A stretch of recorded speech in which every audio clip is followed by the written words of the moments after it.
এক রহস্যময় বটগাছ। অন্য গাছের মতো এই গাছটিও দেখতে স্বাভাবিক। অস্বাভাবিক বিষয় হলো বিশালাকৃতির এই বটবৃক্ষ হাজার ছাপিয়ে লাখো মানুষের মঙ্গলের প্রতীক হয়ে দাঁড়িয়েছে। তাই রহস্যময় এই গাছ ঘিরে রয়েছে নানা কথা। কেন এই গাছের প্রতি মানুষের এত ভক্তি বিশ্বাস? এখানে পূজা দিলেই নাকি ঘরে শান্তি ফিরে, স্বামীর মঙ্গল হয়, সংসারে সুখে থাকেন নারীরা। সত্যি কি তাই? তাই তো শত বছরের ঐতিহ্য রক্ষার ধারাবাহিকতায় নারায়ণগঞ্জের সোনারগাঁয়ে শুরু হয়েছে 500 বছরের পুরনো ঐতিহ্যবাহী বৌমেলা। পহেলা বৈশাখের দিন আনুষ্ঠানিকভাবে শুরু হলেও 3 দিনের এ মেলার দ্বিতীয় দিনই হচ্ছে মূল আকর্ষণ। প্রতি বছরই উপজেলা পরিষদ সংলগ্ন জয়রামপুর এলাকার ঐতিহ্যের বাহক হিসেবে দাঁড়িয়ে থাকা 100 বছরের বটবৃক্ষের বটতলে এ মেলার আয়োজন করা হয়।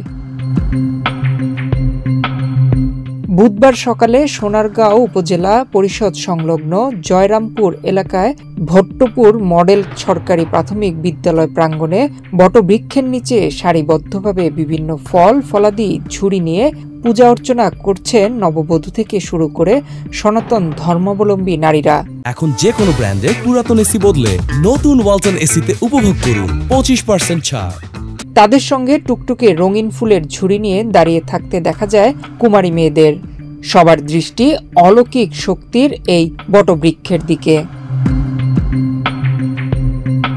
সকাল গড়িয়ে দুপুর হওয়ার আগেই চারিদিকে বাড়ে উপস্থিতি। এই মেলাকে সনাতন ধর্মাবলম্বীদের অনেকে সিদ্ধেশ্বরী দেবীর মেলা ও বটবৃক্ষকে সিদ্ধেশ্বরী দেবী বলে আখ্যায়িত করেন। প্রায় 500 বছরের পুরনো একটি বটবৃক্ষকে কেন্দ্র করে যুগ যুগ ধরে পালিত হচ্ছে এই বৌমেলা। এখানে সিদ্ধেশ্বরী কালী মন্দিরের পূজা হয়, আর সব বউরা সকালবেলা এসে তাদের ফ্যামিলির সবার মঙ্গল কামনা করে, সেই জন্য এটার নাম বৌমেলা। সব বউরা একসাথে পূজা করে, তো এর কারণে সবাই এটাকে বৌমেলাই বলে। সন্তান মঙ্গল কামনার জন্য এই পূজা করে। সনাতন ধর্মাবলম্বী নারীরা সারা বছর অপেক্ষায় থাকেন বটতলার এই মেলার জন্য। বছর জুড়ে যেন স্বামী সংসারের বন্ধন অটুট থাকে এবং সকলের সুখ শান্তি ও সমৃদ্ধি কামনায় পূজায় অংশ নেন সবাই। তাদের বিশ্বাস এখানে দেবীর আরাধনার মধ্য দিয়ে সংসারে শান্তি আসে, সুখে থাকেন নারীরা। তাই তো আশেপাশের সনাতন সম্প্রদায়ের বধূ আর কুমারী নারীরাও ভবিষ্যৎ সুখের সংসারের জন্য দেবীর কাছে আরাধনায় মেতে ওঠেন। উদ্দেশ্য মানে প্রতি বছর বছর আমরা এই জায়গায় আসি, সব জাগ্রত, আমার ছেলে মেয়ে সন্তান সবাই যাতে ভালো থাকে এই কামনা লেগেই মানে পান তেল দেওয়া, মারে ডাকা। এই আমি চেয়েছি আমার পরিবারের সবাই যেন শান্তিতে থাকে, তারপরে দেশবাসীর যেন শান্তিতে থাকে, সবার মঙ্গল হোক, এটাই। বৌমেলায় অংশগ্রহণকারীদের অধিকাংশ নারী হলেও পুরুষরাও এ মেলায় অংশগ্রহণ করেন, তবে সংখ্যায় কম। পূজা অর্চনা ছাড়াও বৌমেলায় বাঙালি সংস্কৃতির প্রাচীন ঐতিহ্য খুঁজে পাওয়া যায়। এই সিদ্ধেশ্বরী মেলা মূলত নতুন বউরাই এখানে এই মেলাটা এই পূজা অর্চনা করে। যেহেতু বউরা পূজা অর্চনা করে, সেই থেকে এটা বউ মেলার নাম হয়ে আসছে আর কি। এবং এই মেলাটা শুধু আমাদের এই অত্র এলাকার না, বাংলাদেশের প্রত্যন্ত অঞ্চল থেকেও হিন্দু ধর্মাবলম্বী লোকেরা এখানে আসে। মানত পূরণ করার জন্য বউরা আসেন প্রতিদিন। প্রতি পয়লা বৈশাখে এখানে এসে মাটি ফেলেন, মাটির সাথে অর্থ দেন, তারা অর্থ দেন মাটির সাথে এবং পূজা দেন।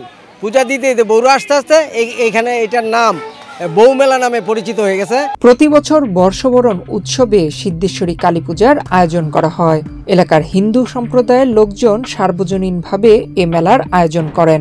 আর এই বৌগাছতলার নামটা হলো এখানে যে তখন জমিদার ছিলেন শ্যামাচরণ ভৌমিক, তো এখানে আর আমাদের যে স্থানীয় হিন্দু সম্প্রদায় যারা ছিল সবাই মিলে তখন এরা দেখলো যে সব জায়গায় তো মেলা হয়, সেখানে পুরুষরাই যায়, শুধু মহিলাদের জন্য একটা মেলার আয়োজন করি। এই তখনই এই মেলাটা হয় এবং এই অত্র অঞ্চলের আশেপাশের অত্র অঞ্চলের লোকগুলিও এই মেলাতে অংশগ্রহণ করে এবং তারা বলে দিল যে এখানে মহিলা এবং মেয়েরা এবং বউ মেয়ে যারা আছে তারাই মেলাতে অংশগ্রহণ করবে। তখন থেকে এটার নামকরণ হয়ে গেল বৌগাছতলা বা বৌমেলা। 100 বছর ধরেই উপজেলার বিভিন্ন এলাকা থেকে নারীরা ভিড় করে সিদ্ধেশ্বরী বটতলার বৌমেলায়। স্বামী সংসারের মঙ্গল হবে এমন বিশ্বাস নিয়ে পূজা শেষে বাড়ি ফিরে যান। নয়ন বিশ্বাস, বাংলাদেশ প্রতিদিন।